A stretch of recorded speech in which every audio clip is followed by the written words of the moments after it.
Well, look at the case of Priti Patel. I mean, she's the Home Secretary in the United Kingdom. She spoke out in favour of these statues and other things standing there as part of our history, part of the conversation we should have about the past, as she was against the protests and against the way in which the mob rule was running through Britain.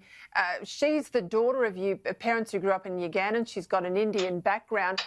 The left and the activists have really gone after her, and they've gaslighted her. They've basically had a go at her for using her own experiences of racism to speak out on this issue. Now, she responded on Twitter pretty hard, and she said, "I'll not be silenced by UK Labor MPs who continue to dismiss the contributions of those who don't conform," and this is your point, Rowan, "to their view of how ethnic minorities should behave." Now, if a woman of colour isn't allowed a view on the very issue of racism here, Mark, then the activists really have won the day.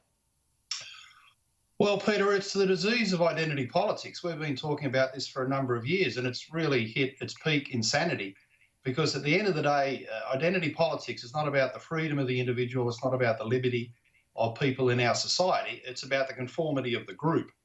And once you start defining society and politics on the basis of race, gender, sexuality groups, then you expect everyone, by definition of a skin colour, a sexuality type, a gender, to conform and be uniform inside that group. And there's no room for real diversity. I mean, this is the great fraud of people who talk about diversity.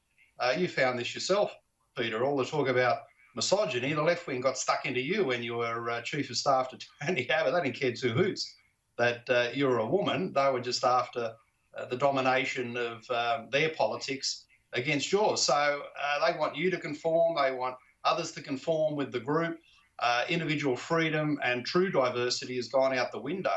And in many respects, you know, this is the new fascism. When they're trying to control our speech and our thoughts and even the things we can watch on TV, it's an era of oppression and control, the like of which you never thought you'd see in a country like ours and nations overseas. And we've got to fight this tooth and nail. It's insidious, it's rotten, it's wrong, and people have got to stand up. It's a time for the brave to step forward and say, we're not putting up with this rubbish.